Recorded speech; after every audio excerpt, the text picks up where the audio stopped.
AI models and reshoring of manufacturing facilities away from adversarial nations like Communist China.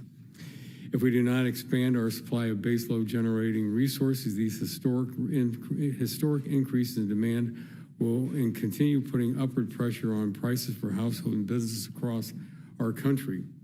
H.R. 3015 will support the Trump administration's recent decision to restart the Co-Council and will ensure that it cannot be disbanded at the behalf of left-leaning environmental groups. H.R. 3062 is introduced by the gentlelady from North Dakota, would establish a statutory process to authorize the construction, connection, operation, and maintenance of international border crossing facilities for the import and export of oil and natural gas and the transmission of electricity. The North American energy market is large, integrated system due to the significant trade of oil, gas, and electricity between the United States, Canada, and Mexico. In fact, in 2024, the value of energy trade between the United States and our North American partners exceeded over $1 trillion. It is imperative the United States has a consistent permitting process for the development of cross-border infrastructure. Congress has not asserted its authority to establish statutory procedures for permitting cross-border energy infrastructure. In the absence of a statutorily directed process, agencies have evaluated cross-border infrastructure within the context of a myriad of executive orders. Under these executive orders, the Secretary of State has the authority to issue presidential permits for cross-border liquid pipelines, the Federal Energy Regulatory Commission, FERC, for natural gas pipelines, and the Department of Energy, DOE, for cross-border electric transmission facilities. This scheme has allowed for unilateral denial of otherwise permitted projects, subjecting critical infrastructure development to the political whims of the executive branch. H.R. 3062 would remedy this by removing the presidential permit requirement and authorizing FERC to review applications for cross-border oil and natural gas pipelines and DOE to review applications for cross-border transmission facilities. As energy demand grows, it is important that a consistent, statutorily directed process is in place to allow the efficient permitting of infrastructure and to lower prices for consumers. H.R. 1047, sponsored by the gentleman from Ohio's 12th District, will provide grid operators with additional tools to address grid reliability challenges by allowing the prioritization of generating resources to provide reliability and resilience benefits to the bulk power system. As you read in the bill, you can see it is fuel neutral. No fuel sources are mentioned throughout the text. Instead, the focus of the bill is on prioritizing resources that provide the essential reliability services that are necessary to keep the lights on. Over the last few years, we've seen interconnection queues explode with wind and solar resources because of excessive subsidies and federal and state policies that attack baseload generating units. These delays raise project costs and could keep electricity prices high by limiting the amount of supply needed to power the grid. Throughout the 119th Congress, the Energy Subcommittee of Energy and Commerce has held several hearings to hear directly from grid operators, engineers, and those charged with maintaining grid reliability. What we heard is that supply is not keeping pace with the demand and that the premature retirements of baseload generation is causing a reliability crisis. This legislation is an important step to rebalance the nation's bulk power system to fuel next-generation industries while lowering electricity costs for hardworking households and businesses. I urge all my colleagues to join me in supporting H.R. 3015, H.R. 3062, and H.R. 1047, and I appreciate the opportunity to appear before you today, and I yield back the balance of my time. Representative Menendez, you're recognized. Thank you, Chairwoman Fox and Ranking Member McGovern and all the members of the Rules Committee. Just a few months after reconciliation, which will jeopardize electric reliability and drastically increase electricity prices, Republicans are doubling down on their plan to make energy more expensive, less reliable, and dirtier for American families. Before we get to what Republicans want to do this week, let's talk about what they did this summer. The reconciliation bill will prevent over 300 gigawatts of power from coming on the grid at a time when everyone says that we need more energy on the grid.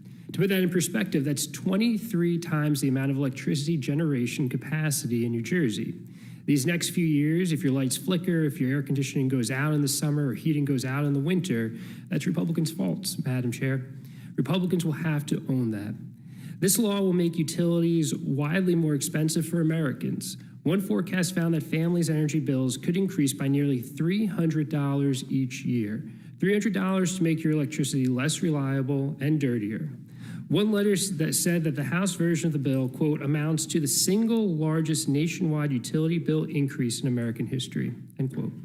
American families and businesses will spend $52 billion more on energy over a decade. Doesn't sound like a very good deal to me. Of course, the president hasn't stopped there. In the last few weeks, he's canceled 3 different offshore wind projects that were going to provide stability and clean megawatts to our nation's grid. New England's grid operator, which was counting on those projects, now says that New England could face a higher risk of blackouts explicitly because of President Trump's actions. It's a real shame that Republicans have engaged in a full-on war against clean energy. Clean energy is the fastest growing source of energy in the country, but they want to kill every project they can. It's going to put us behind in competing with China for new technologies. It's also going to devastate our fight against climate change. But clearly, Republicans still think climate change is a myth. Otherwise, they would never have passed reconciliation. This bill guts the progress we've made.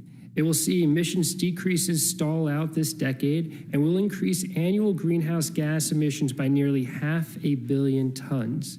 It's a complete disaster. Republicans have broken our energy system. Surely they must have ideas for what they want to do, not just roll back the progress made during the Biden administration. But that's not the case. These bills are about relitigating fights from a decade ago. We're fighting the energy battles of 2010, not the 2020s or 2030s. H.R. 1047 would allow grid operators to prioritize fossil fuel power plants over wind, solar, and batteries. Republicans don't like the fact that solar and batteries are the quickest types of energy to build, so they want to cheat and make it harder to connect them to the grid. This bill won't make our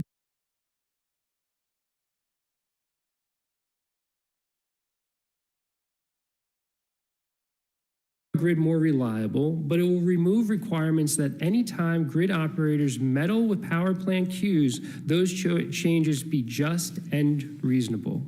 H.R. 3015 would bring back the National Coal Council. I know we've had a lot going on in this Congress, but in case you were not aware, President Trump and Secretary Wright already did that. Instead of putting forward something useful, Republicans would rather use floor time on legislating something that's already happened.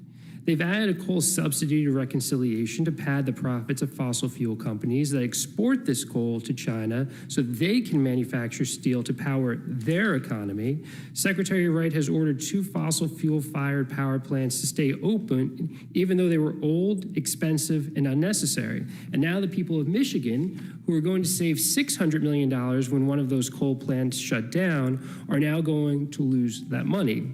And H.R. 3062 is designed to explicitly to help the Keystone XL pipeline, a pipeline that has been dead for 4 years and is never going to be built, not in the least because Donald Trump's tariffs have completely destroyed any desire from Canadians to send energy to the United States.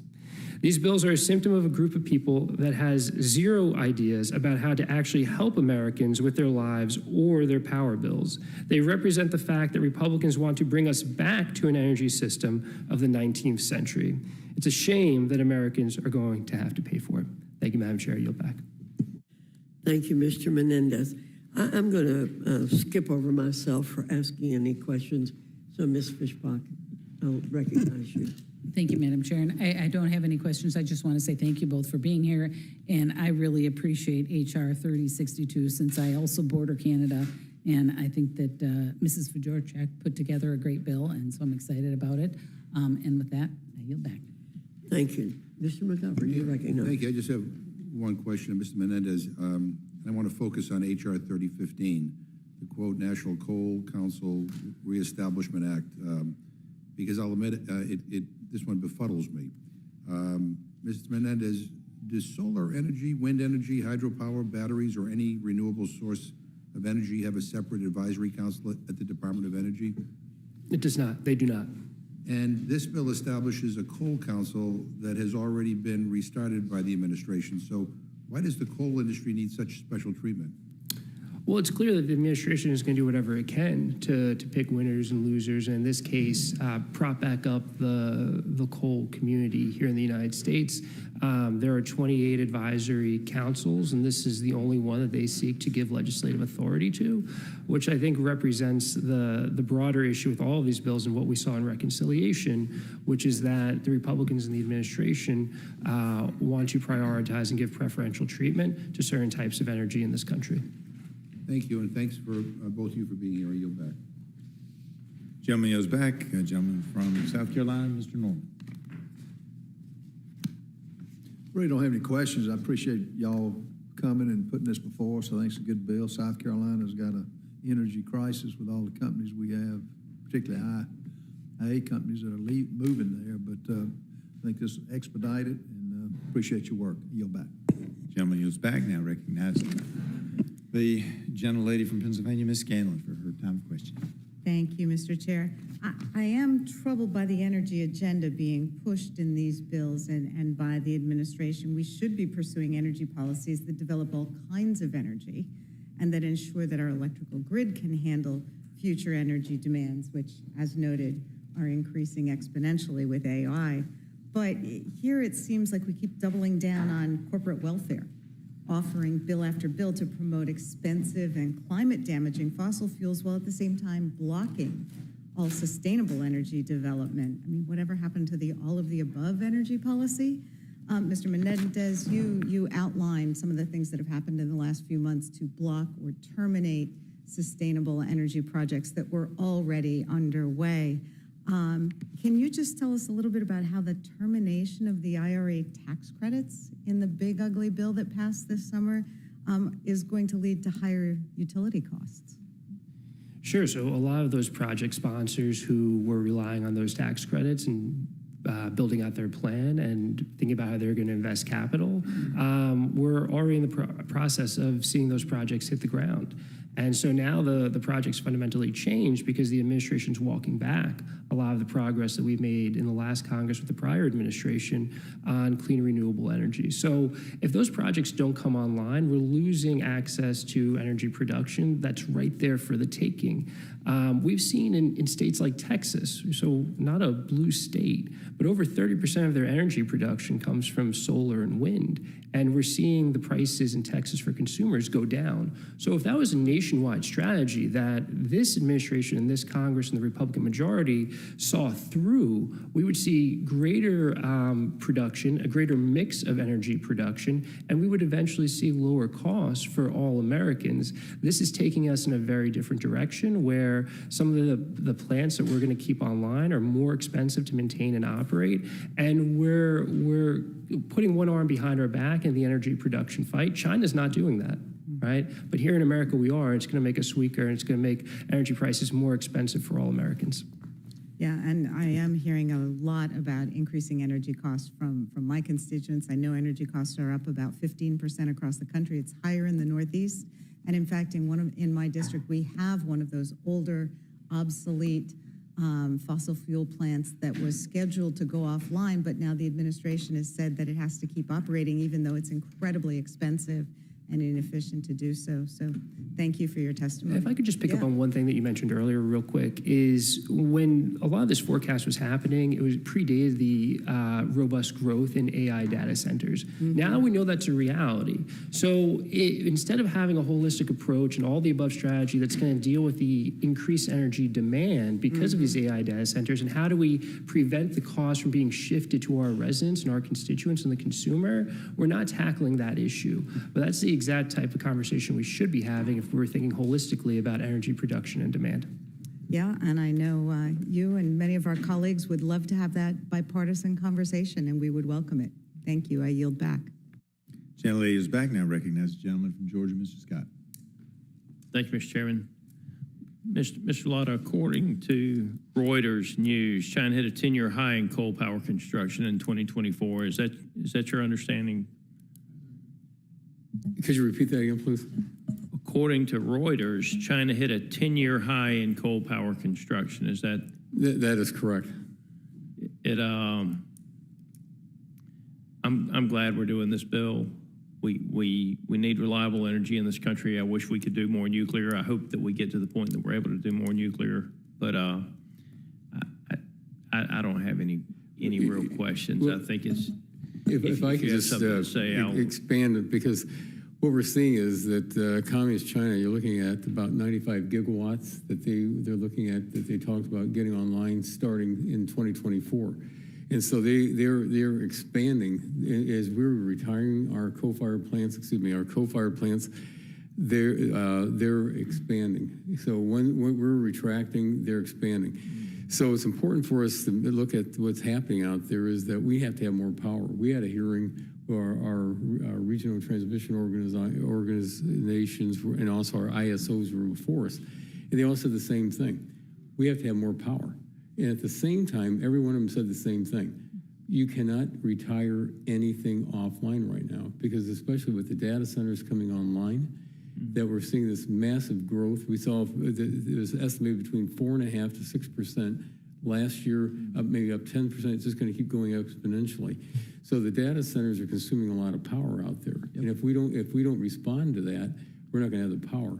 But that's why it's important to hear what those folks out there are saying, is that you can't make these retirements, and so that's why it's important that we keep what we have out there right now. Just out of curiosity, what percentage of the solar panels that are bought and used in America are manufactured in China? Do you know? Yeah, I'd have to go back and double check that. We have the largest manufacturer of solar panels is in my home county, in Wood County, in Northwest Ohio, but they're national and global, and so First Solar, but they're in competition with a massive amount of Communist Chinese, which we saw also in the last administration when they were allowing these panels to come in. The price of energy is embedded in everything that we consume in this country. It's embedded in our groceries. It's embedded in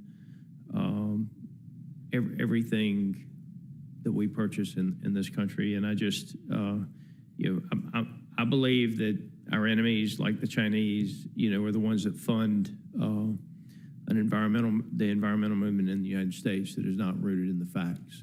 And so with that, I'll yield. Gentleman yields. Now recognize the gentleman from Colorado, Mr. Neguse, for his time of questioning.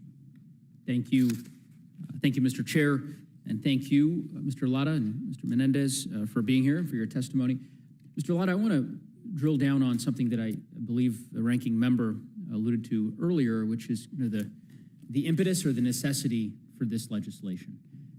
So my understanding is the Trump administration has already reestablished the National Coal Council. They did so in June of this year. Is that right? What we're looking at trying to do here is get it in statutory language. Sure. So did they not reestablish it, or is it? I believe that's correct. Okay. So Trump administration in June of this year reestablished the National Coal Council. And your argument is that you'd like to have statutory authorization for this coal council that the Trump administration has restarted. Is that a fair assessment of your? Okay. And how important a priority is this? I mean, I think, would you describe this as something that urgently needs to be done, that needs to be done with expediency, or? Well, thank you for the question. It's important because, again, as I mentioned to the previous question, what we're seeing happen in this country is that we have to have more power. There's no question about it. I've asked everybody in the Energy and Commerce committee that when they come before us in the Energy Subcommittee, do we have to have more power or less power produced? Everybody's agreed that we need to have more power. So would it be fair to say that you believe it's really important that this National Coal Council get up and running? Well, it needs to be, because, again... Okay. So can I ask you a question on that? Yeah, go ahead. So Trump established this council, reestablished it in June. Who's the chair of the council? Do you know? I'm sorry, I don't. There is no chair. I went on the website this morning, couldn't find one. Do you know who serves on the council? Right off the top of my head, I couldn't tell you. Well, I wouldn't be able to tell you either, because there are no members who serve on the council.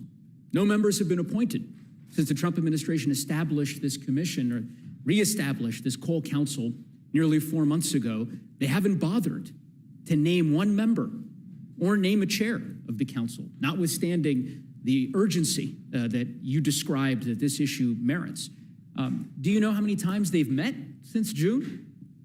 I'm thinking you're going to tell me probably they haven't met at all since it's not a That's a council. great Since guess. Since it's not a council. You are right, sir. Council, coalition, commission, whatever you want to call it. This new entity that the Trump administration has reestablished as an urgent priority to boost coal production has not met once since this all-important executive order that was issued in June. They have not named any members. They have not named a chair. For anybody who's curious about this, go online. Go on Google, National Coal Council or Commission, and you will find nothing but coming soon attractions on every page of the council. They don't have any future meetings scheduled. It just says coming soon on their website. You could understand, Mr. Lotta, my indignation here, and I think, the indignation, frankly, from a lot of Americans who would say, if this is such an important priority, right, why are we spending time considering before the Rules Committee a bill to codify a council when in fact that isn't necessary? The council could do its business today. And of course, even more ridiculous under the circumstances, given that this council has not begun to do any work whatsoever. Why reestablish it? Do you know when they're going to meet? And again, have you gotten a sense if I may. Sure. Again, it's important that this is done statutorily because as I mentioned a little bit earlier, we're in a race right now. No, I hear you. And the race that we're in is with Communist China. And Communist China is not waiting. And, when you're looking at probably over 100 coal-fired plants coming online in the future over there, when you think about what they're doing on all their energy sources, but they're putting a big emphasis, especially on the on coal. But why pass a bill to create a council? Well, because I think that is never going to meet. But again, it's important that we have it in the statute, that we make sure that we have the folks on this council to move forward with it, because we're looking across this country, and it was mentioned a little bit earlier about certain regions of the country. You look up on the coal side, but you look on the New England states, when the governor's up there saying that the people up there are paying 40% more, and they're looking at pipelines. Mr. Lotta, this is where we fall back. I hear you. I want to give you, and I want to give you ample time to be able to respond. We all look for all the above energy strategy. I would just say everything. Again, we're not talking about the merits here. I'm not. We can have a debate. I think you had that debate previously about the merits. I'm simply saying, I don't understand the rationale of spending time passing a bill to create a council when that council already exists and when they refuse to meet now as it is. If we pass this bill, are you saying that now they will magically start meeting, that the Department of Energy is going to decide to appoint a chair? They could appoint one today. The council could meet tomorrow. They could update their website. I suspect they probably will after now this exchange here, that perhaps there's some folks at the Department of Energy who've realized that lo and behold, this really important coal council that they've decided is integral to the future of the country hasn't bothered to do anything. They haven't even bothered to update the website. I suspect they're going to change that. But in any event, that's my only point, Mr. Lotta. It's not, they clearly don't share your sense of urgency. You'd agree with that, right? Otherwise, they'd be meeting. Well, and again, the United States, it's estimated that we have the largest amount of coal reserves in the world. So why don't they meet? Well, again, I think it's important that we do it in statute and get it. They don't need it. They can meet now.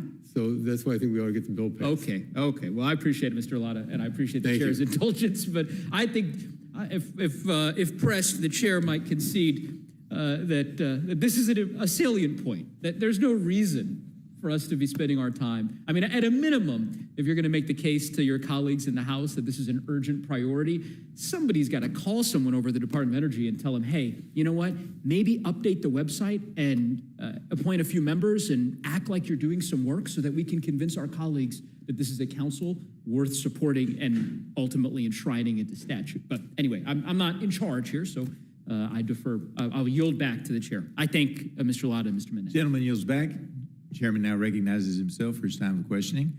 Mr. Chairman, are you trying to tell us that you think that the administration would be more emboldened to appoint people to this if in fact, it were a part of the legislation as opposed to just being something that they think is important, but also that Congress thinks it's I important? believe that's correct, Mr. And would you further agree that some of the people who are doing vetting within the White House are probably concerned about getting judges appointed and confirmed by the United States Senate, other high-ranking government officials are both appointed and then confirmed by the United States Senate, including U.S. attorneys, marshals, et cetera, and that they may have been focused on that as opposed to filling the coal council, even though they consider it to be important?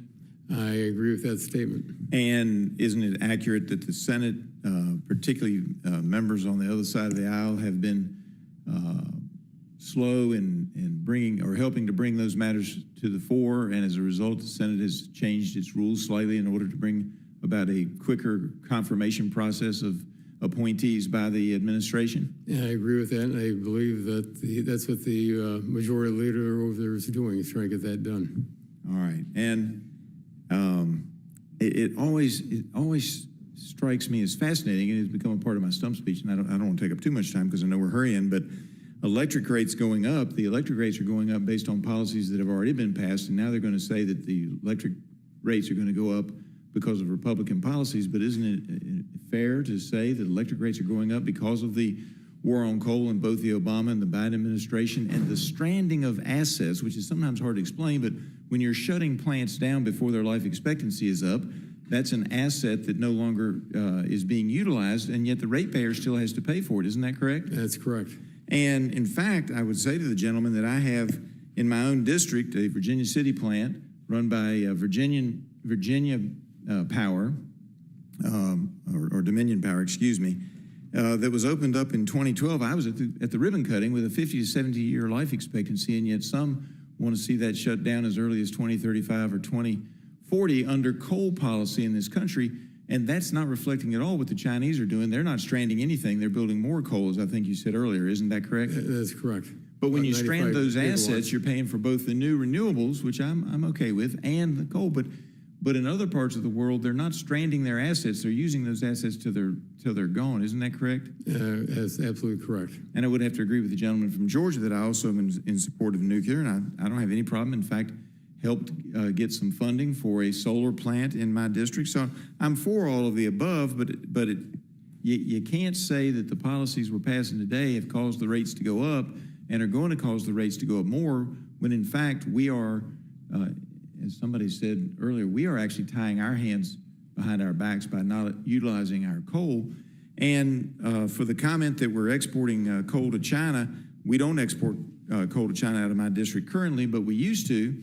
Because in Buchanan, I learned this year, in Buchanan, Virginia, it's a county, we have the most volatile coal in the world, which means it burns hotter. It creates more energy than any other coal in the world, and somebody is going to use that coal to make steel. Wouldn't it be a lot better if we made that here in the United States? Because right now, the rules and regulations imposed on us by prior administrations have caused us to have a problem with producing steel in this country because of regulations.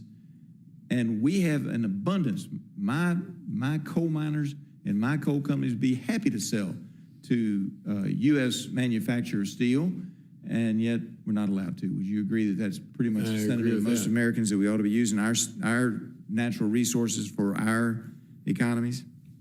You would agree with that? Absolutely. All right. I appreciate that. I tried to do it as fast as I could. Mr. McGovern and I yield back and see. Can I just ask one question of clarification? Yes.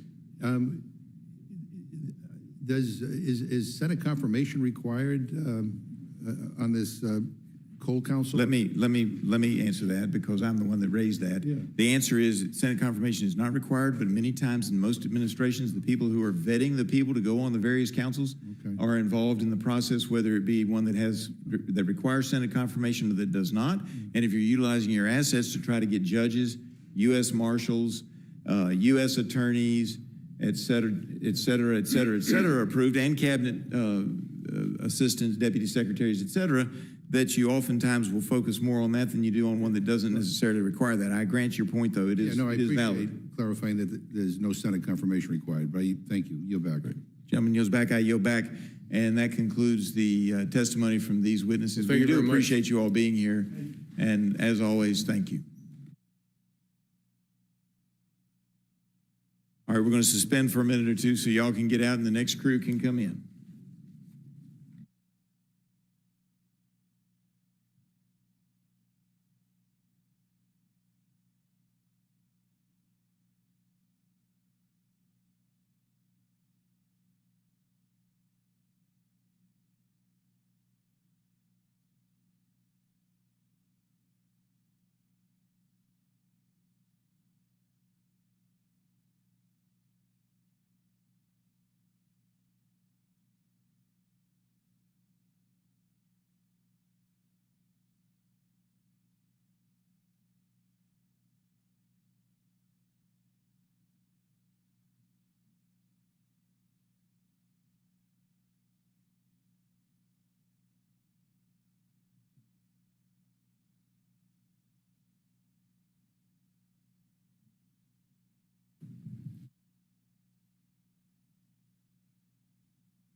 All right, and now welcome our second panel, Representative Higgins and Ranking Member Garcia from the Committee on Oversight and Government Reform. Your full statement will be submitted for the record, and we ask that you summarize your statement in 5 minutes. Representative Higgins, you are first, and I welcome your testimony. I thank the chair, and I thank the ranking member and the members of the Rules Committee and my colleague, the ranking member of the Oversight Committee. Thank you for having us here today. I urge the Rules Committee to grant a prompt rule for the House's consideration of H.R. 4922, the DC Crimes Act, H.R. 5143, the District of Columbia Policing Protection Act, H.R. 5140, the District of Columbia Juvenile Sentencing Reform Act, and H.R. 5125, the District of Columbia Judicial Nominations Reform Act. Crime in the District of Columbia has recently reached levels unseen since the violent era of the early 1990s. Juvenile crime has reportedly more than doubled the national average as of February 2024. The D.C. Attorney General and D.C. Council's policies have created an environment of school absences and offenders to be released, allowing juvenile crime and violent crime to flourish. Further, recent anti-law enforcement rhetoric and highly restrictive policing laws from the D.C. Council have created retention and recruitment challenges for the Metropolitan Police Department. President Trump, in response, made sweeping moves to bring federal law enforcement resources into the district and exercise existing authorities under the Home Rule Act to direct law enforcement to combat the crime crisis. Like President Trump, House Republicans are committed to restoring law and order in our nation's capital. The Home Rule Act, which was signed into law in 1973, provides a charter for the local government of the District of Columbia, granting a degree of self-governance to D.C. officials, recognize that authority, and including the authority to legislate, conduct elections, and otherwise govern local municipal affairs. Under the Home Rule Act, Congress retains its constitutional authority to enact legislation for D.C. on any subject, including legislation to amend or repeal any law in force in the district prior to or after enactment of that law, and any act passed by the D.C. Council. Last week, the Committee on Oversight and Government Reform considered several pieces of legislation to reinforce President Trump's efforts to make D.C. safe again. H.R. 4922, the D.C. Crimes Act, overturns targeted portions of the D.C. Council's Youth Rehabilitation Act by amending the definition of a youth offender from a person under the age of 25 to a person under the age of 18.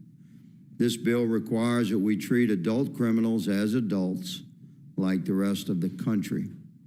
The bill also requires a D.C. Attorney General to create a publicly available website that better tracks juvenile crime data.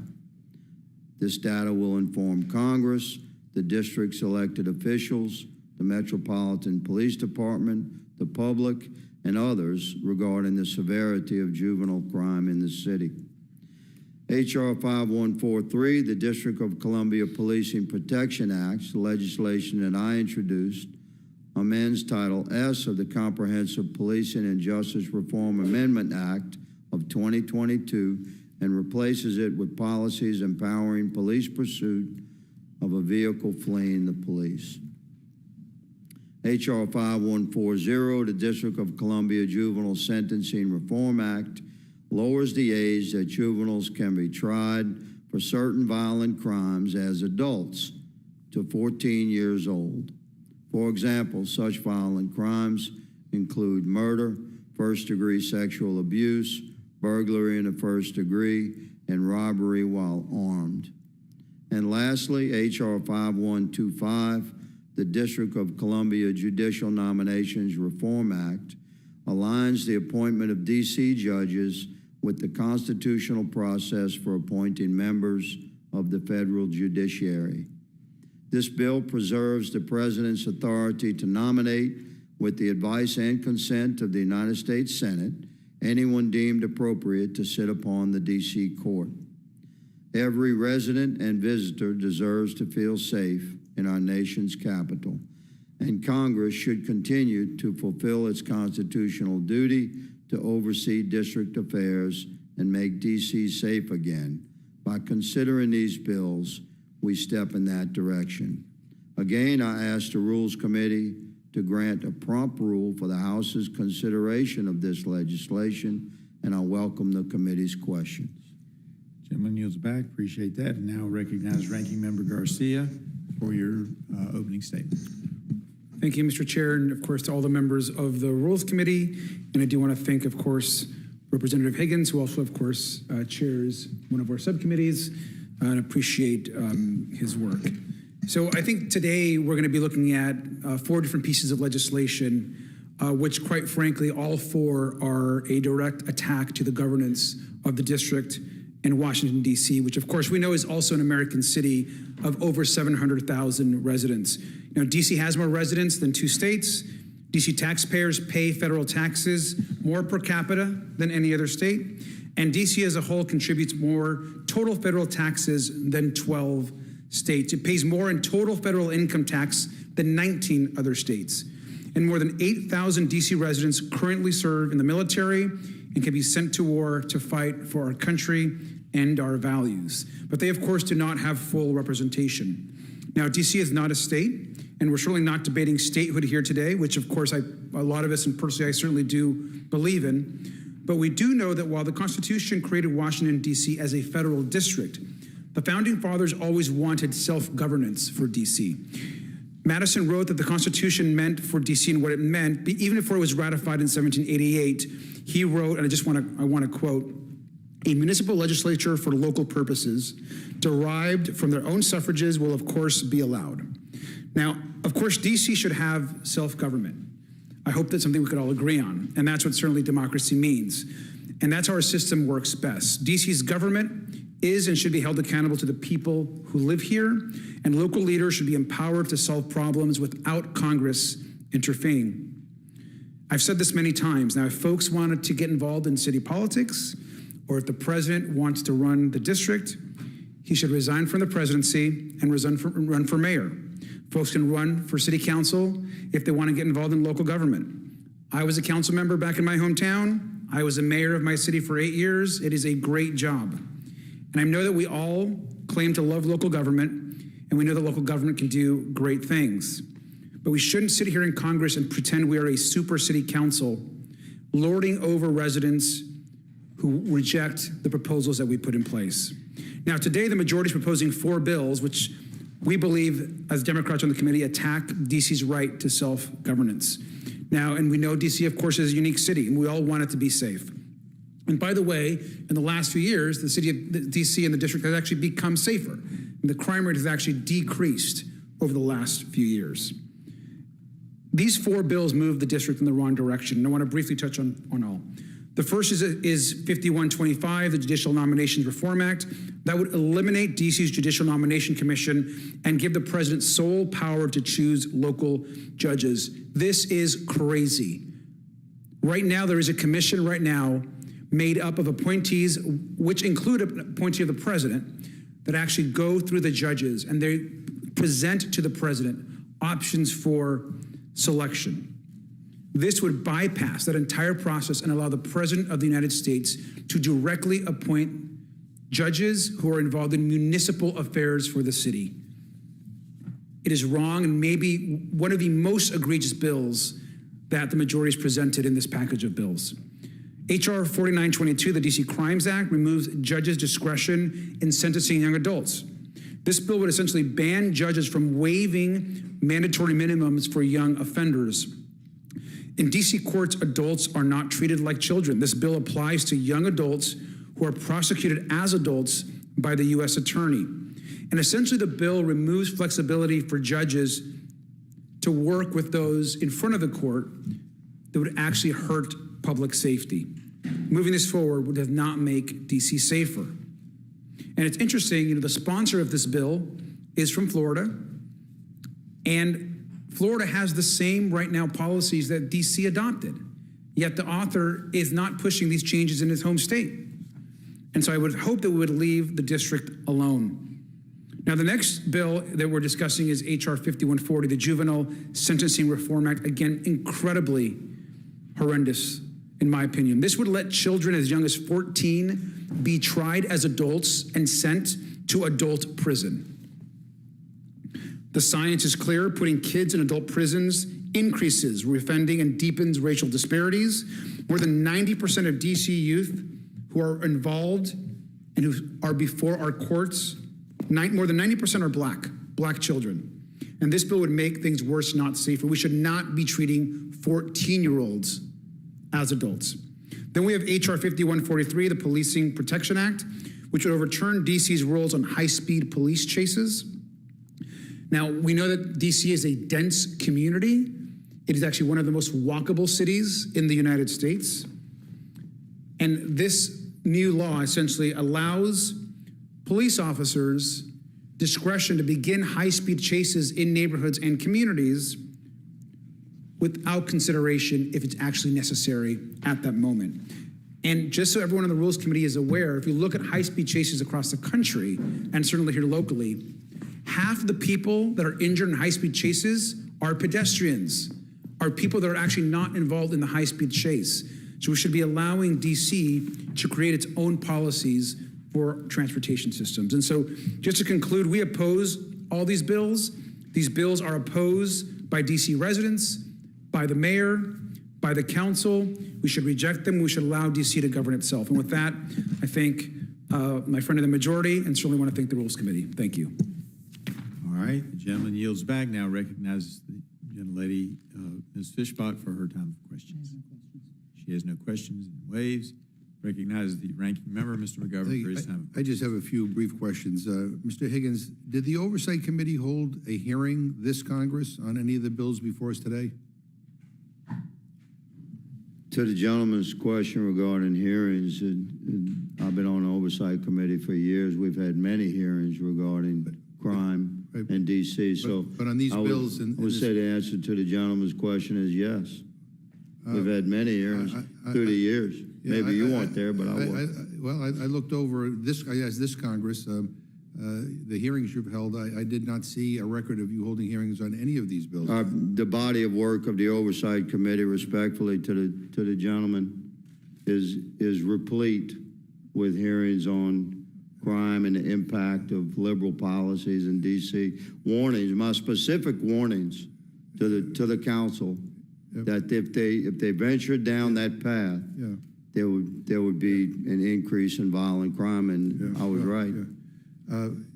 Well, okay, so you're not answering the question. But anyway, is the Oversight Committee holding a hearing on Thursday with D.C. Mayor Muriel Bowser, D.C. Council Chair Phil Mendelson, and D.C. Attorney General Brian Schwab? That's my understanding was scheduled. So I guess the question is, why didn't the Oversight Committee hold a hearing with those D.C. officials before marking up these bills and bringing it to the Rules Committee, then bringing it to the floor, that make significant changes to DC law when you're going to have, all the leadership up here on Thursday. Well, the many hearings that we have conducted, participated in on the Oversight Committee with DC officials through the years, certainly before this legislation had been brought to the House floor. Mr. Garcia, If you're going to discount everything prior to January of this year, No, but I do then I think that suppose you have the right to do that, sir. No, I'm not discounting it, but I do think that it is not unusual, in fact, it's kind of normal procedure, that every Congress is unique and that we bring bills that we intend to bring to the floor. We do hearings, because I'm sure that the Oversight Committee membership has changed over the years. I mean, I know you're not the ranking member. I mean, you weren't in the last Congress, so I do think there are new people and they have unique perspectives, and so it's what I'm asking. Yes, sir, I would concur with that. Okay. So, Let me just say respectfully that this is a topic that has been visited many, many times through the years on oversight and other committees. Mr. Garcia, do DC Mayor Muriel Bowser, the 13 DC council members, and DC Attorney General Brian Schwab, who are DC's top elected officials, support or oppose these bills? They oppose the bills. And I ask unanimous consent to enter into the record letters opposing these bills from Mayor Bowser, 13 council members, and the Attorney General. Without objection. And just the final thing I would say, I'm from Massachusetts, you're from Louisiana, you're from California. I mean, we're all from different states here, but none of us are from DC. I really think it is probably a better approach to dealing with DC's challenges to work with and rely on the expertise of the local elected officials who were elected by people who live here. Because I do think that the solutions to crime in DC are a little bit more complicated than incarcerating 14-year-olds. And again, as I said earlier, in my opening statement, we should let DC spend its money appropriately as it sees fit, in ways that are actually prevent the conditions that we all, want to see improve. But in any event, I appreciate you being here, and I yield back. Gentleman yields back now. Recognize Mr. Norman for his time for question. Thank both of you for coming.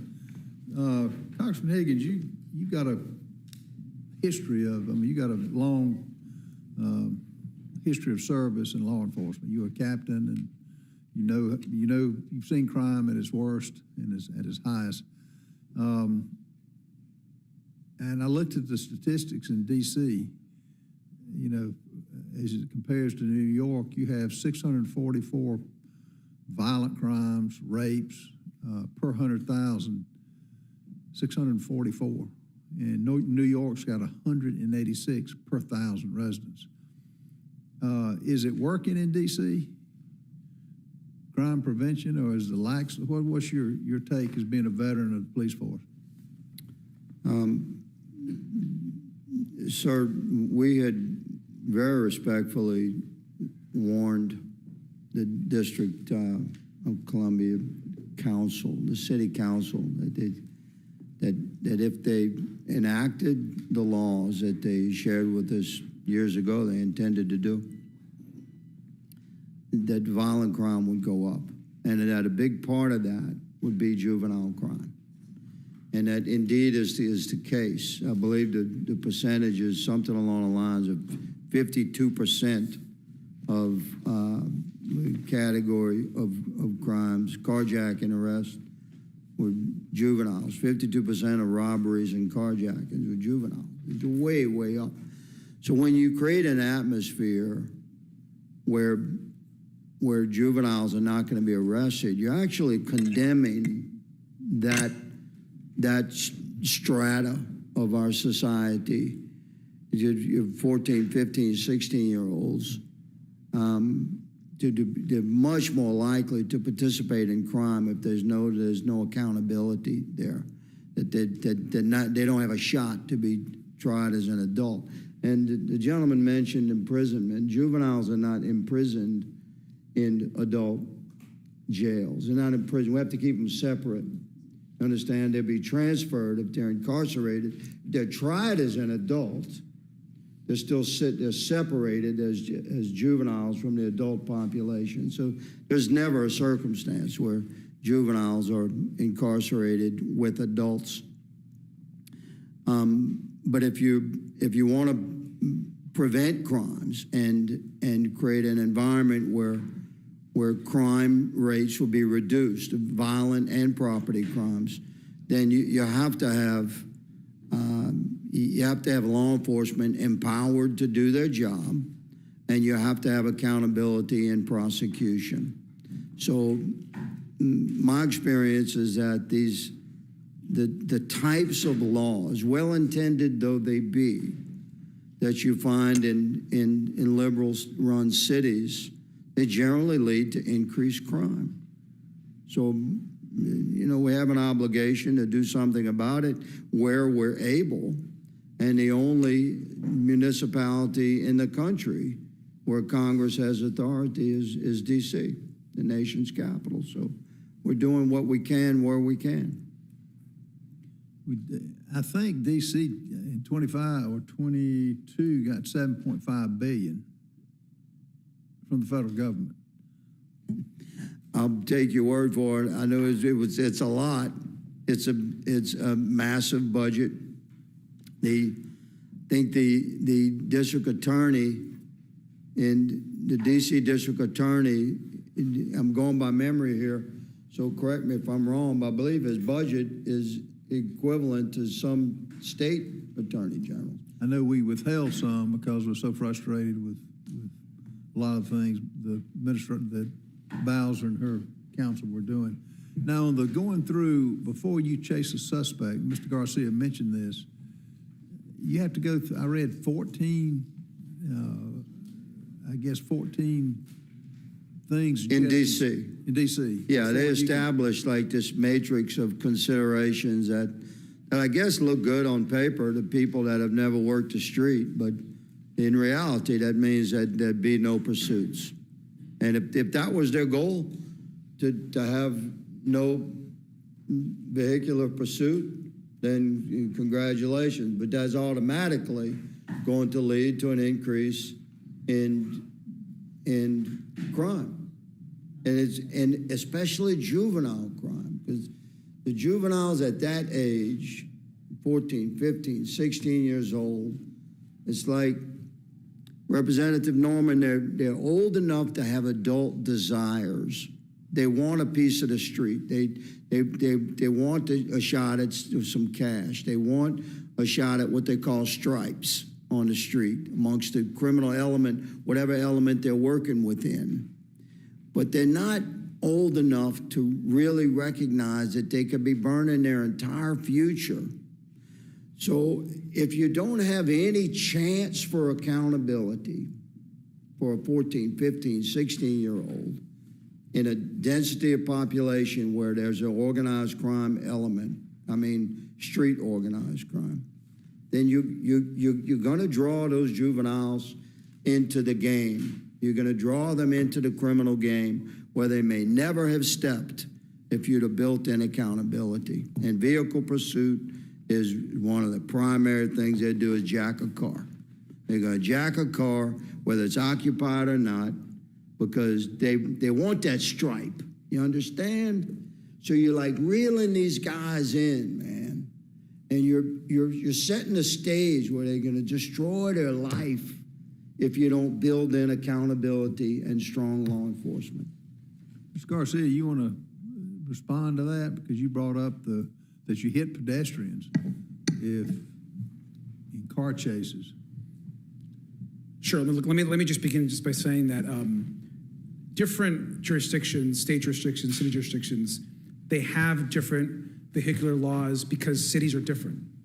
And so you just can't apply one set of laws, even when it comes to policing public safety and the way that the police vehicular agendas or police vehicular rules are laid out. It's not a one-size-fits-all. I'll tell you, I obviously was not a police officer or law enforcement officer like Representative Higgins, but I did manage a police force of almost 750 incredible officers, men and women alike, respect every single one of them. And I think they and others would tell you that laws have to be designed to the jurisdiction. I happen to believe that in DC, the folks that understand the city the best, and certainly the layout of the city, are going to be the local city council members and the mayor. And so they're the ones who should be setting the laws. And I'll just add one more thing as it relates to police chases, and certainly when you have these vehicular chases, half the time that happens, it arises into when someone is hurt. It's usually a pedestrian, not the people involved in the actual accident. So we have to be very thoughtful about how those rules are laid out. So if you had a family member that was victimized, you'd want the police, basically, if you got 14 renditions to go through, just let him go. And No, I would want the police to follow the local law.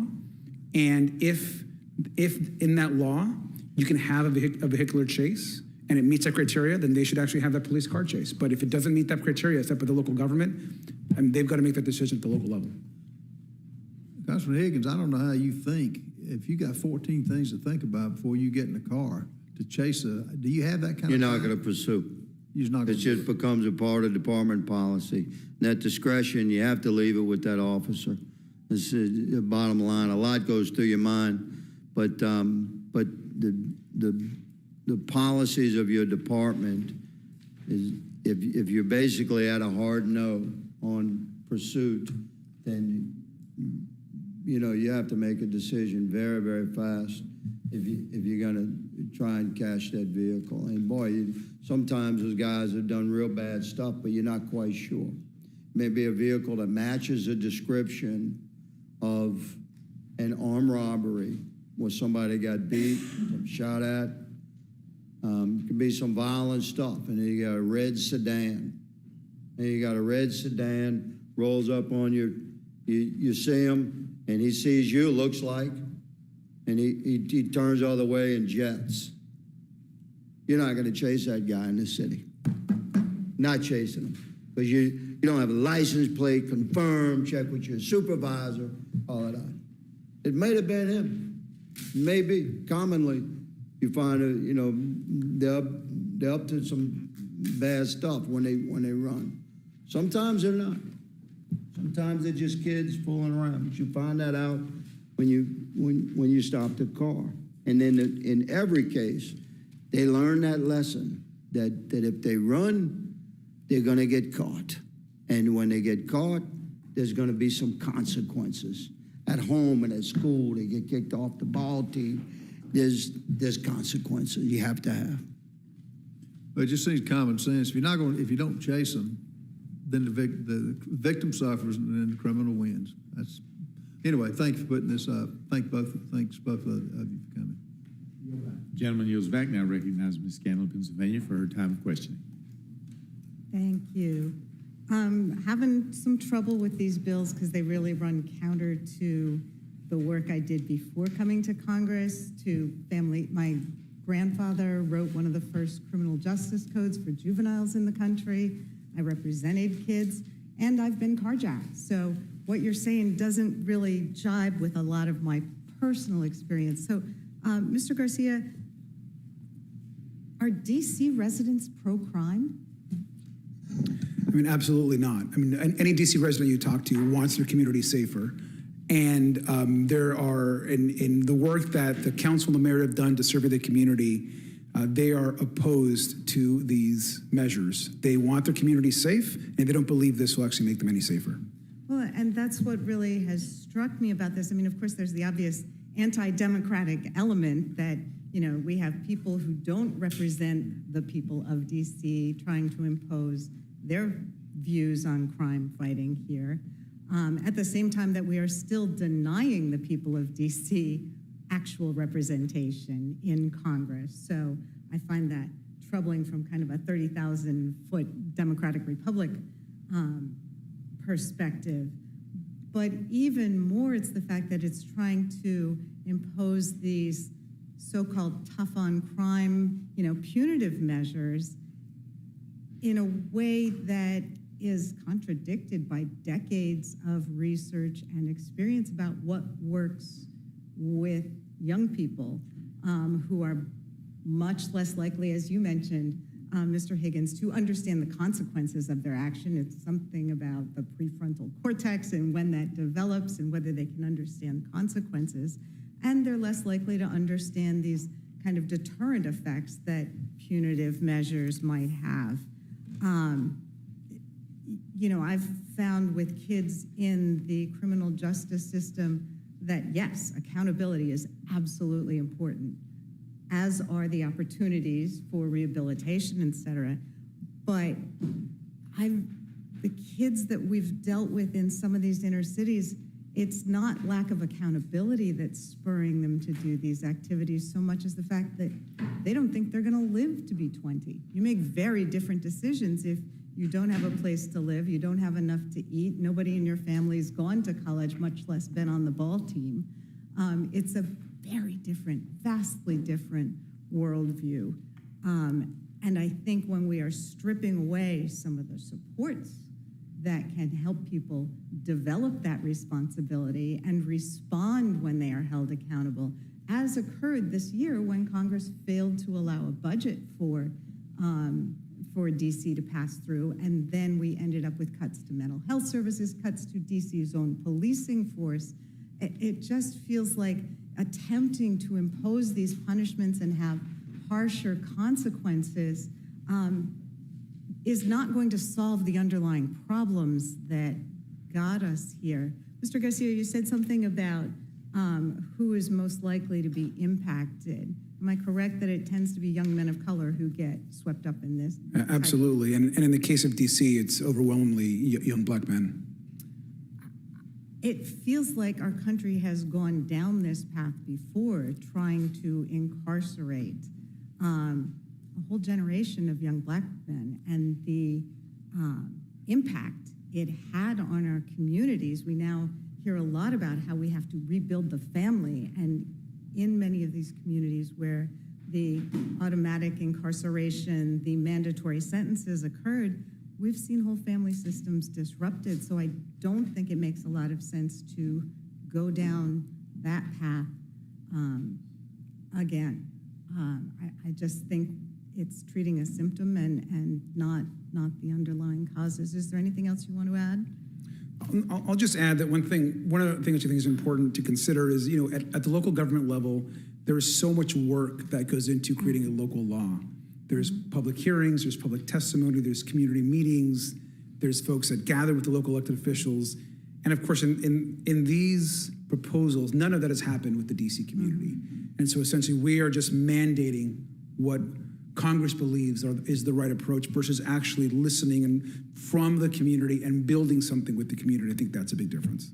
So just to be clear, the DC community did do that kind of work when it brought these policies forward to implement. Every single one of the policies that have been implemented that are essentially being rolled back or changed were product of the DC community, working with their local government, and years, in some cases, years of discussion, of debate, of public hearings, of community public comment at the council meetings. And so a lot of work went into these. And it does track with what I know of the research that's been done on developmental abilities of young people, and particularly how that intersects with our criminal justice system. You also mentioned the need for community input when developing, for example, pursuit regulations with respect to, what is the bill about? I'm sorry, it's I don't have the technical term in front of me, but when you can have a car pursuit, right? Yeah, it's called the DC Policing Protection Act. That's it. I mean, we actually did have a hearing on that in the Judiciary Committee, and there's been quite a lot of evolution in thinking on that, and I can very clearly see that it could be a very different situation. You know, if you've got a Dukes of Hazzard kind of country pursuit chase as opposed to a crowded DC. We've got thousands of tourists cramming the sidewalks, and whether there are different calculations that need to be made in that environment. Obviously, I'm not a big fan of the bills, and I thank you both for your testimony. Thank you. Gentlelady yields back. Now recognize the gentleman from Georgia, Mr. Scott, for his time of questions. Thank you, Mr. Chairman. First of all, I'd like to commend the President of the United States for sinking another panga and stopping those drugs from getting to the United States of America. We lose a lot of Americans to drug overdoses every day, and I hope that they will continue to sink the drug boats. Mr. Higgins, we've already talked about the, pursuit that is just part of police work. Is that a correct statement? If you're not going to pursue the criminal is going to get away just by definition every day? Yes, sir. Are they just going to quit because we say, pretty please don't do that again? Yes, sir. The police officer has to be able to make that decision very quickly on the street.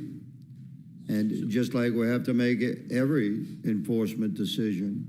And pursuit is not something that we take lightly. But you're absolutely responsible for everything you do when you're in that unit and wearing that uniform. And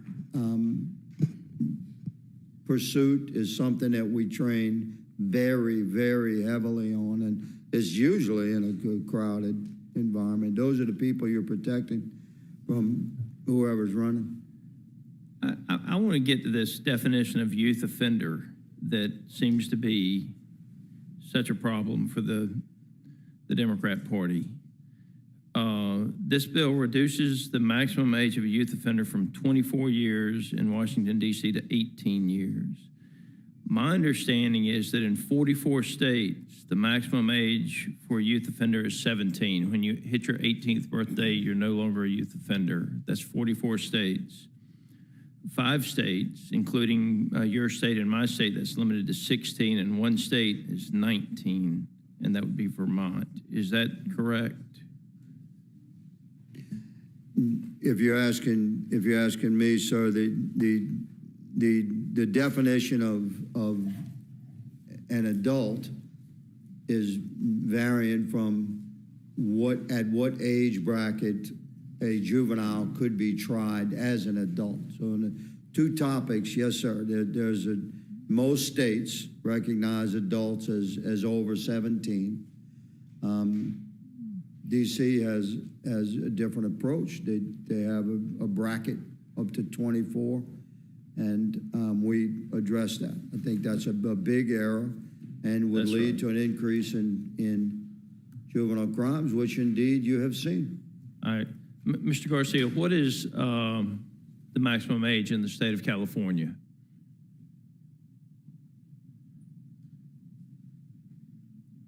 I believe it's 18, sir. I think when you hit 18, you're no longer considered a youth, as in 44 of the 50 states. 5 states are at 16, 1 state's at 19, and Washington, D.C. is at 24, correct? Correct. That's not correct? Under the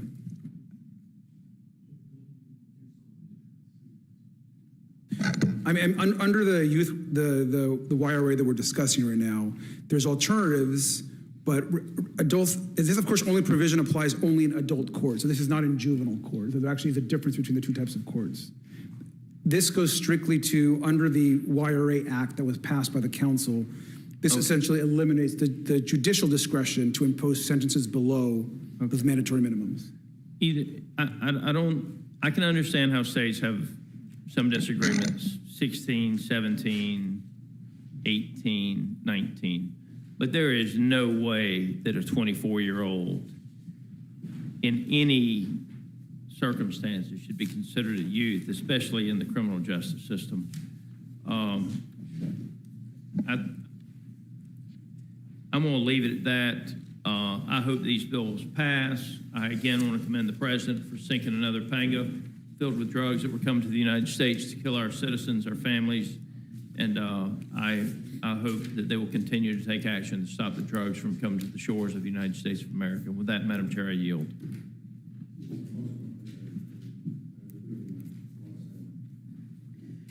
Mr. Griffith, you're recognized. Thank you, Madam Chair. Let me just once again refer the Rules Committee to my D.C. retrocession bill in regard to age 14. I would just say that while the law is broader in Virginia than it is in Maryland, both states recognize that in certain heinous crimes, decisions have to be made, and juveniles can be tried as adults at the age of 14 in both states. Virginia's is broader than Maryland's, but both of them exist. And then on high-speed chases, Madam Chair, I would have to agree with my Democrat colleagues in part, in that I'm very concerned about high-speed chases. Too often we have high-speed chases that end in injuries to officers or to other people.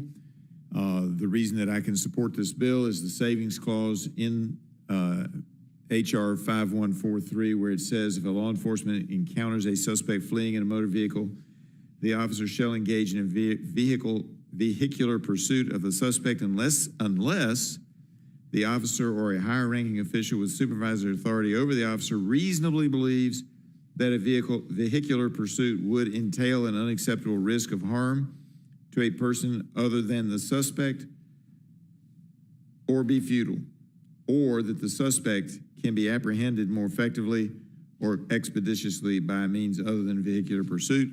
I think that language is a savings clause that makes the bill acceptable, and I would hope that our law enforcement folks in DC would use those and train their officers to use that kind of discretion, and I believe that probably Mr. Higgins had that language included because he knows that oftentimes leadership in various police departments will go over the rules and go over ways that you can have an effective high-speed chase but not get carried away. And with that, Madam Chair, I yield back.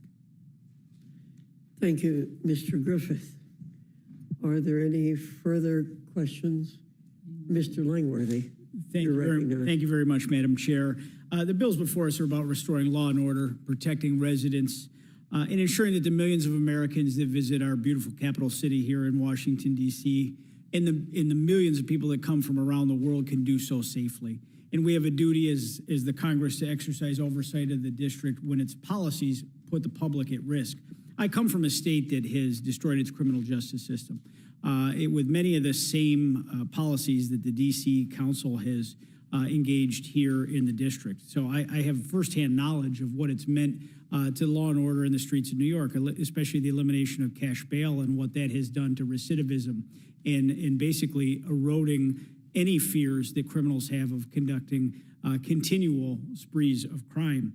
We've seen it is crime in Washington has surged in recent years. One of our own colleagues was carjacked last year.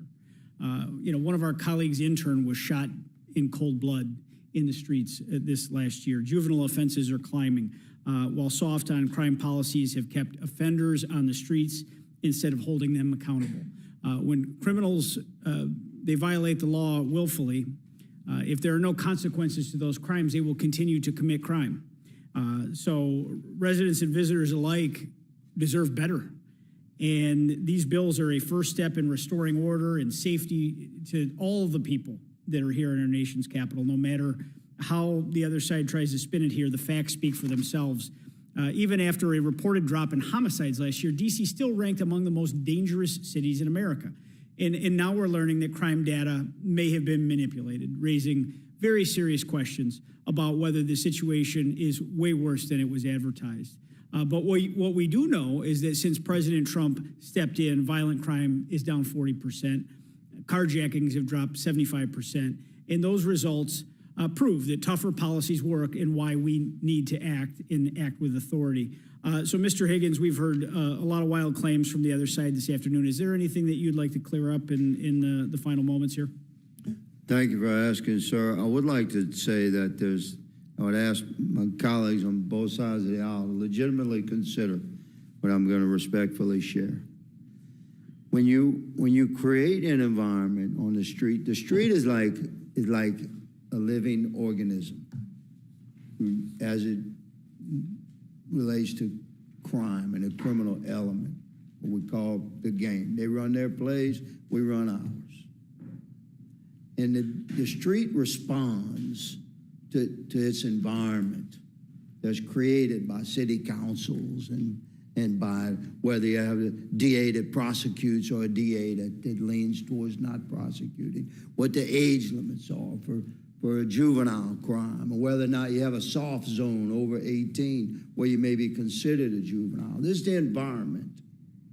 And the living organism of the street and the relationship between the criminal element and the law enforcement element sort of breathes in that environment. And if you create an environment where there's no noticeable accountability, your reporting goes way down. So the street, the citizenry stops reporting crimes.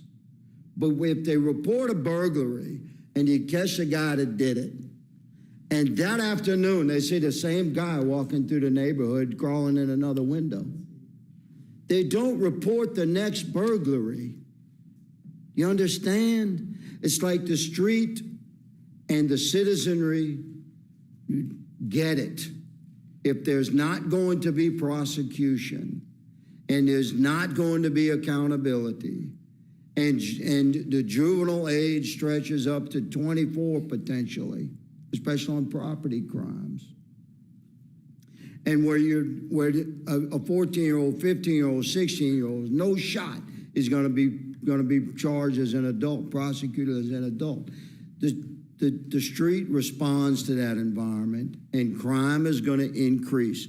And in many criminal cases, especially property crime, but sometimes violent crime, where people get hurt a little bit, but they say, I'm not calling it in. It doesn't do any good. Your reporting will go down. So when we enact these bills and they're signed into law, you may see an increase in reported crimes. And I expected my Democrat colleagues are going to say, look, there's been an increase in crime, but that's not intellectually sound. You really have to look at the realities of whether or not your citizenry is even reporting crimes because of the environment that you've created in D.C. And we hope to correct that. And I encourage my colleagues to support the bills. We did have some Democrat support in markup on a couple of these bills. Thank you. I thank the gentleman. Thank you, Mr. Higgins. These bills make common sense reforms to protect our nation's capitals, deter repeat offenders, and ensure justice for victims. It is about restoring safety and accountability to this district, and I am proud to support these measures, and I yield back, Madam Chair. Thank you very much. Mr. Jack, you're recognized. Thank you, Madam Chair. And Mr. Higgins, it's always good to see you, my friend. I'm just curious if you could expound upon that last comment you made about the bipartisan support. Could you talk a little bit about the committee markup last week and which of these bills does have and does enjoy bipartisan support? Yes, sir. You're asking me a specific question, so I'm gonna refer to my notes here. But I believe a representative from California voted for both H.R. 4922 and H.R. 5140 in committee markup. But let me just add to that by saying there was legitimate discussion and some passionate debate in markup. And you read in the room, I think that if Congress was not so divided in a bipartisan sort of entity, I think would have had more bipartisan support for these bills, because we all oppose crime having a free reign. We want to protect our citizenry. We all have compassion for our fellow man, including those Americans that are participating in crime. So we all would seek, I think, more bipartisan agreement if perhaps Congress itself was not so divided on partisan lines. But even so, we did have Democrat support for a couple of these bills during markup. Yes, sir. Thank you. Madam Chair, I yield back. Thank you very much, Mr. Jack. Is there anyone else who wishes to speak or ask any questions? Hearing none, the hearing portion of this, hearing none, this closes the hearing portion of our meeting. Gentlemen, thank you very much for being here.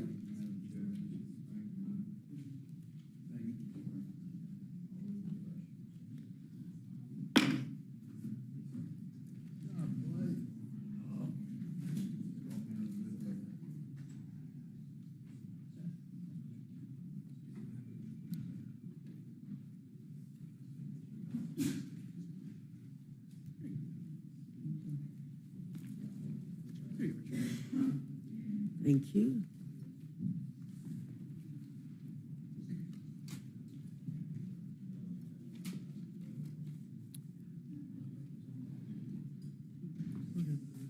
Will you please shut the door?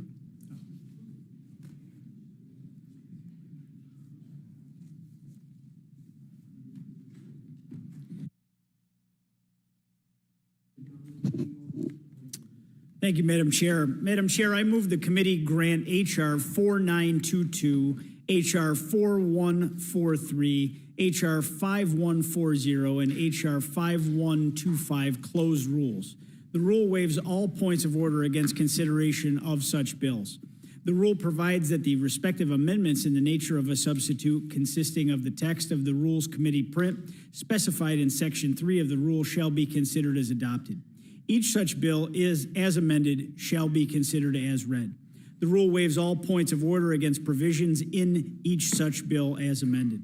The rule provides 1 hour of general debate on each such bill equally divided and controlled by the chair and ranking minority member of the Committee on Oversight and Government Reform or their respective designees.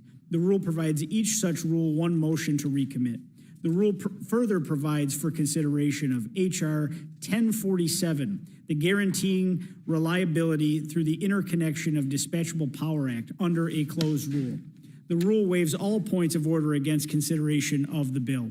The rule provides that in lieu of the amendment in the nature of a substitute recommended by the Committee on Energy and Commerce, now printed in the bill, an amendment in the nature of a substitute consisting of the text of Rules Committee print 119-9 shall be considered and adopted, and the bill as amended shall be considered as read. The rule waives all points of order against provisions in the bill as amended. The rule provides 1 hour of general debate equally divided and controlled by the chair and the ranking minority member of the Committee on Energy and Commerce or their respective designees. The rule provides 1 motion to recommit. The rule further provides for consideration of H.R. 3015, the National Coal Council Reestablishment Act under a closed rule. The rule waives all points of order against consideration of the bill. The rule provides that the amendment in the nature of a substitute recommended by the Committee on Energy and Commerce now printed in the bill shall be considered as adopted, and the bill as amended shall be considered as read. The rule waives all points of order against provisions in the bill as amended. The rule provides 1 hour of general debate equally divided and controlled by the chair and the ranking minority member of the Committee on Energy and Commerce or their respective designees. The rule provides 1 motion to recommit. The rule further provides for consideration of H.R. 3062, the Promoting Cross-Border Energy Infrastructure Act under a closed rule. The rule waives all points of order against consideration of the bill. The rule provides that the amendment in the nature of a substitute recommended by the Committee on Energy and Commerce, now printed in the bill, shall be considered as adopted, and the bill as amended shall be considered as read. The rule waives all points of order against provisions in the bill as amended.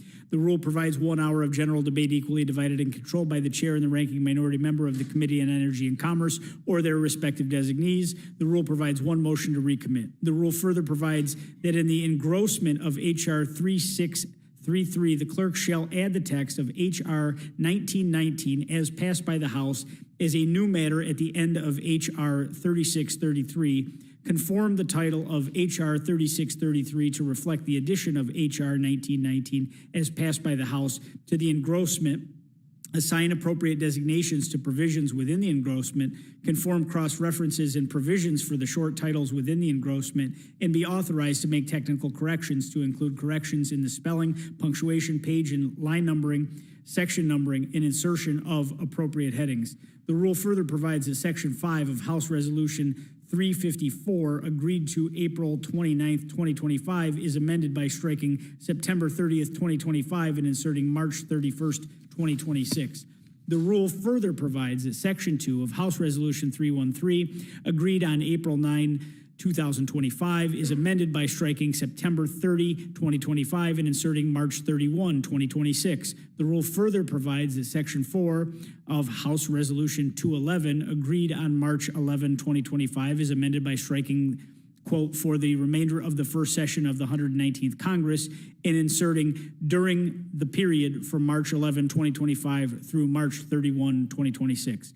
Finally, the rule provides that the provisions of Section 202 of the National Emergencies Act 50 USC 1622 shall not apply during the period from September 16th, 2025 through March 31, 2026 to a joint resolution terminating the national emergency declared by the President on July 30, 2025. You've heard the motion by Mr. Langworthy. Is there any discussion or amendment to the rule? Yeah, Mr. McGovern, Madam Chair, we're going to have three amendments. I have an amendment to the you're rule. recognized. I have an amendment to the rule. I move the committee strike sections 9, 10, and 11 of the rule, which blocks privileged consideration of measures ending the administration's global tariffs and tariffs on Canada, Mexico, and Brazil until March 31st, 2026. Madam Chair, President Trump's trade war continues to increase prices Americans are paying for food, gas, and other everyday goods. According to the Yale Budget Lab, Trump's current tariff regime is resulting in a $2,300 tax increase in 2025 alone for the average American household. Fruits and vegetables, beef, and coffee are just some of the products experiencing the highest price increases. The U.S. Court of Appeals for the Federal Circuit recently held that these sweeping tariffs imposed under the guise of bogus emergencies are unlawful. And as we await the Supreme Court's decision, Congress should act to reassert its role over tariffs and trade. And I'm continually disappointed in some of my colleagues who so often talk about the importance of Congress reasserting its role in trade, but when the cards are down, give Trump unchecked power to impose tariffs for whatever reason he wants without so much as a vote in Congress. So in defense of the Constitution and the role of Congress, I urge a yes vote on my motion, and I yield back. Thank you, Mr. McGovern. Is there any further discussion on the amendment from Mr. McGovern? Hearing none, the questions on the amendment. All those in favor signify by saying aye. Aye. All those opposed say no. No. In the opinion of the chair, the noes have it. The amendment's not Ask for a agreed to. roll call, Madam Chair. Mr. McGovern requests a roll call vote. The clerk will call the roll. Mrs. Fishbach. Mrs. Fishbach, no. Mr. Norman. No. Mr. Norman, no. Mr. Roy. Mrs. Houchin. Mrs. Houchin, no. Mr. Langworthy. Mr. Langworthy, no. Mr. Scott. Mr. Scott, no. Mr. Griffith. Mr. Griffith, no. Mr. Jack. No. Mr. Jack, no. Mr. McGovern. Yes. Mr. McGovern, aye. Ms. Scanlon. Ms. Scanlon, aye. Mr. Neguse. Ms. Ledger Fernandez. Madam Chair. No. Madam Chair, no. The clerk will report the total. 2 yeas, 8 nays. And the noes have it. The amendment's not agreed to. Mr. McGovern, you're recognized. Yes, Madam Chair, I have an amendment to the rule. I move the committee strike section 8 of the rule, which turns off privileged consideration of resolutions of inquiry until March 31st, 2026. Madam Chair, earlier this year, Republicans turned off ROIs until the end of September. The rationale for doing so was murky at best. Mr. Roy explained, and I quote, "We have extended this through September 30th only at our request to limit it because we want to be able to get through reconciliation," end quote. Now with reconciliation behind us, and as the September deadline approaches, you are turning them off again. What possible rationale can Republicans have now, other than that you're scared to take votes to actually conduct oversight of this administration? So I urge a yes vote on my amendment. Is there any further discussion on the amendment?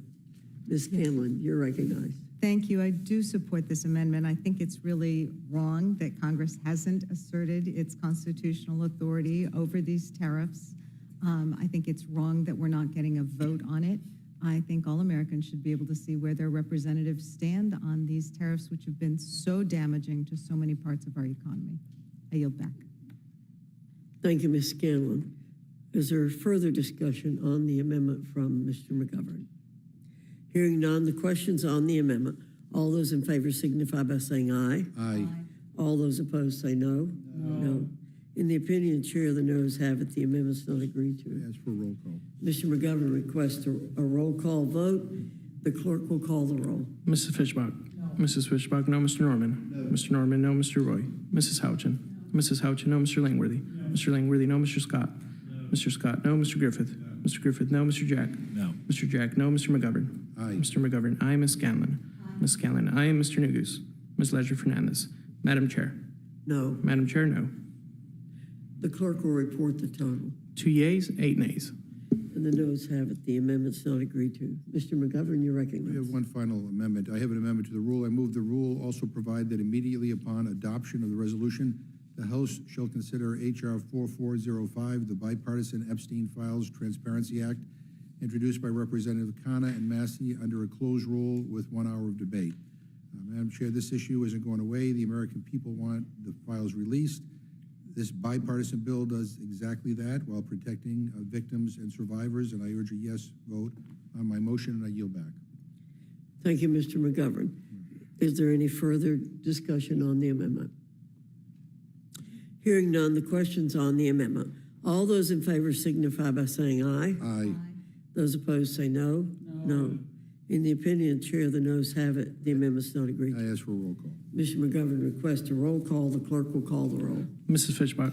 Mrs. Fishbach, no. Mr. Norman? Mr. Norman, no. Mr. Roy? Mrs. Houchin? Mrs. Houchin, no. Mr. Langworthy? Mr. Langworthy, no. Mr. Scott? Mr. Scott, no. Mr. Griffith? Mr. Griffith, no. Mr. Jack? Mr. Jack, no. Mr. McGovern? Aye. Mr. McGovern, aye. Ms. Scanlon? Ms. Scanlon, aye. Mr. Neguse? Ms. Leisure Fernandez? Madam Chair? No. Madam Chair, no. The clerk will report the total. 2 yeas, 8 nays. The noes have it. The amendment is not agreed to. Is there any other amendment or discussion? Hearing no further discussion, the questions on the motion from the gentleman from New York.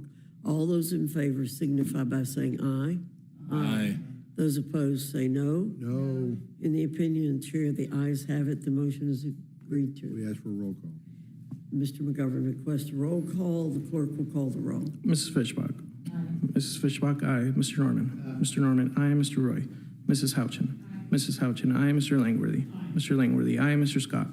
Mr. Scott, aye. Mr. Griffith? Mr. Griffith, aye. Mr. Jack? Aye. Mr. Jack, aye. Mr. McGovern? No. Mr. McGovern, no. Ms. Scanlon? Ms. Scanlon, no. Mr. Neguse? Ms. Leisure Fernandez? Madam Chair? Aye. Madam Chair, aye. The clerk will report the total. 8 yeas, 2 nays. The ayes have it. The motion to report is agreed to. Accordingly, the gentleman from New York, Mr. Langworthy, will be managing the rule for the majority. And I'll do it for the minority. Mr. McGovern will handle it for the minority. Without objection, the committee is adjourned.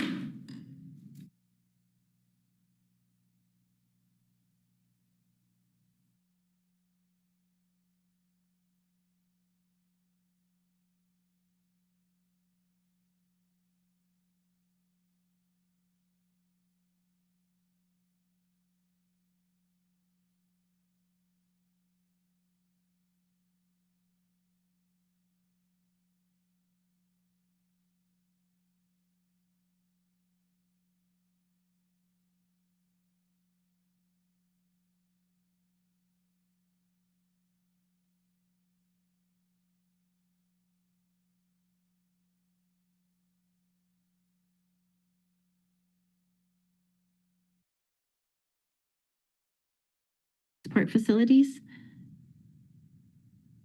I see there's a study required. Studies don't protect fish, but I see there's a study required.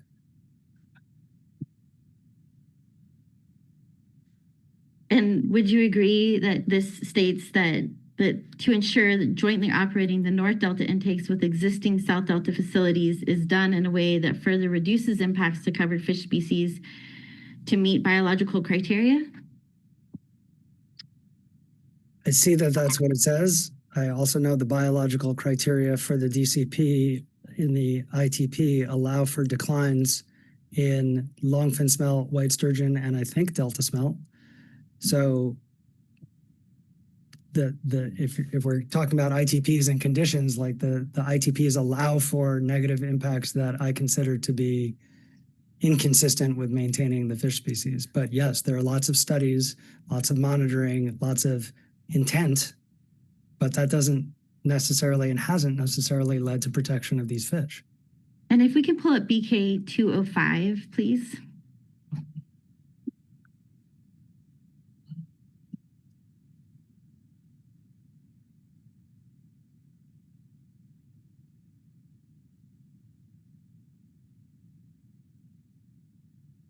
And this is a paper article that you cited, correct? Yes. And if we could look at PDF page 14, please.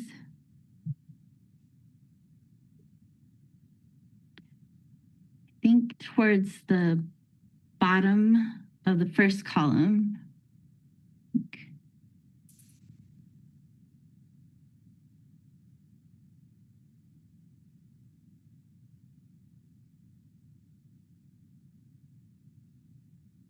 Looking at the first paragraph that says, although, do you see that on the bottom left column?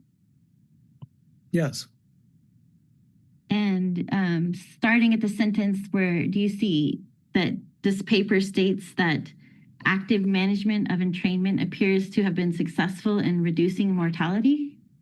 It's referring to the 2008 biological opinions. But you agree that's what it says, right?